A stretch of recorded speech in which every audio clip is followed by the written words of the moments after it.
What's going on, guys? Welcome back to my channel. This is Leo's Nerd Talk, and today we're going to be talking about The Red One. So let's get into that. Hi, my name is Leo, and as I talk about anything movie, TV show, video game related, or just anything nerdy, you have come to the right place. And like I said, today we're talking about The Red One. So without further ado, let's get into the review. Now, The Red One wasn't a movie I was inherently excited for, but it was a movie that definitely caught my attention. I definitely wanted to watch it because it just seemed like one of those really fun Christmas movies. And I actually had a pretty good time with it. Despite all the controversy about the actors and the set and all that stuff, I wanted to walk into this movie kind of blind and just kind of have a good, fun, holiday feel movie. But before I go into my thoughts of why I enjoyed or did not enjoy this movie, make sure to let me know your thoughts about this movie in the comment section down below. But now starting off with my pros, I actually absolutely love the way this movie kind of did this really smart world building where you obviously are in this world where Santa Claus is real, but they do it in much more of a kind of realistic, creative way where Santa Claus is protected by the government and the military knows about Santa Claus, and there's this whole division that is in control of all these mythical creatures, you know, all the legends, urban legends, mythical creatures, myths that we all know about are real within this universe. Is not only Santa Claus being the real like mythical creature, and there's again this whole government agency dedicated to protecting these people, sanctioning if the mythical creatures are supposed to be like the bad ones to make sure they're not doing anything too crazy. So I really like the way they build this world where Santa Claus isn't just supposed to be this jolly person. You know, he has to follow his rules. He is a certain force within the universe, within the world, and there's these the elf agency that protects Santa Claus and stuff that The Rock is part of, you know. So like just the way they built this where it felt a lot more just cool, you know. It wasn't so much a Christmas cutesy movie. This felt a lot more cool, you know. Santa Claus is buff, you know. J.K. Simmons, he's in really great shape for even with his age. And then you have The Rock, who is basically like his right-hand man, his bodyguard. And even the way, you know, the way the reindeers are, they're these huge like 12-foot reindeers, and Santa Claus's sled is like this really futuristic, you know, monster beast of an item. That it's just the way they really, you know, set the building blocks of this movie is just really fun. It's really interesting. I enjoyed it. I love the way this movie was kind of going, the direction that it was trying to take.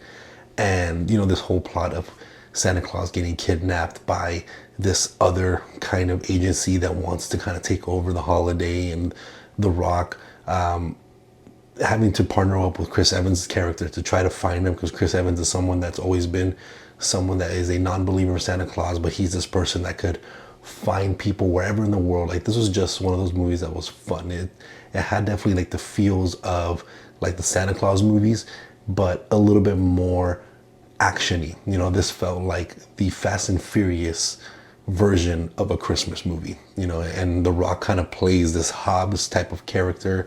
You have Chris Evans as just kind of playing this like hacker, kind of coolish, charming person that doesn't really care. He does a lot of bad things. He's not a great father and all these things, and his kind of journey of learning to be a better person and stuff. So there's just a lot that is going on in this movie that when you walk in, you think this is going to be a easy 2-hour, you know, fun movie that has no layers to it.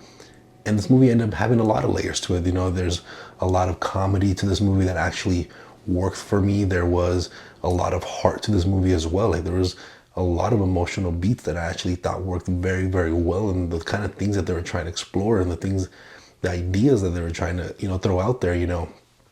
Like, for example, The Rock's character, he wants to leave the society that protects Santa Claus. And the reason why is because he feels like there's not enough nice people in the world to even try to be in this position of spreading joy. And that kind of plays into a lot what the world is kind of feels like right now, where it just feels like the world keeps getting more and more miserable every day. Things start to feel like they're getting worse and worse every day. And it feels like everywhere that you look, there is just bad things going on. And I feel like it kind of slightly throws that into the audience's face where, you know, people need to be more nice to each other. We need to come together as a world, but we don't. And even though this is just a very fun action comedy Christmas movie, it has a lot of heart to it. It has a very good idea and message to it, and a lot of good emotions that overall I felt like it wraps everything up very nicely, and it becomes just a very, very great, enjoyable Christmas movie that I can definitely see myself adding to my yearly roster during the holiday season. And I thought visually this movie actually looked really cool. Like the North Pole is this like invisible dome, kind of like how Wakanda is, where you can't see it, but as soon as you fly through it, there's like this ginormous city, you know, beyond where the North Pole is, where their manufacturing is, where the whole society that protects Santa Claus is, and all that stuff. So the world, again, the more of this world building is just so fun, and it's actually very dazzling and cool to see on screen. There's just so many awesome imagery, and also I think performances for a very fun kid comedy Christmas action movie. I think everybody did what they were supposed to do. You know, we've already heard obviously a lot of controversy about The Rock showing up late to set, you know, 3, 4, 5 hours late to set every day, but he plays his role good enough where you enjoy it, you have fun with this movie. There's not much more to go on. It's just one of those films that you have to just turn your brain off, enjoy it. There is some extra layers to it, but I generally had a great time with this movie. But with that being said, let's go ahead and get into my cons. And there is not much. These are very nitpicky things, but there was a lot of special effects that looked very green screeny. You know, you can definitely tell that The Rock or Chris Evans or Santa Claus was standing right in front of a green screen, and it's blatantly obvious. Does it throw you out of the movie? Not really, because what this movie inherently is trying to do is not be a very serious film. So it doesn't necessarily ruin the viewing experience, but it is very, very obvious when those special effects or those CGI is on screen. It is very, very obvious that it is digital. And honestly, that's about it. I generally had a great time with this movie. This is something that you don't really nitpick that often. This is just one of those movies that actually did a pretty good job of being a comedy Christmas action movie, and it's something that I generally enjoyed. And like I said, I can see myself putting this in the rotation every year for the holiday season. But let me know what you guys thought about this movie in the comment section down below. And again, if you guys like Tom I Think movie, TV show, or video game related, make sure to hit that like and subscribe, and I'll see you guys on the next video. Thank you.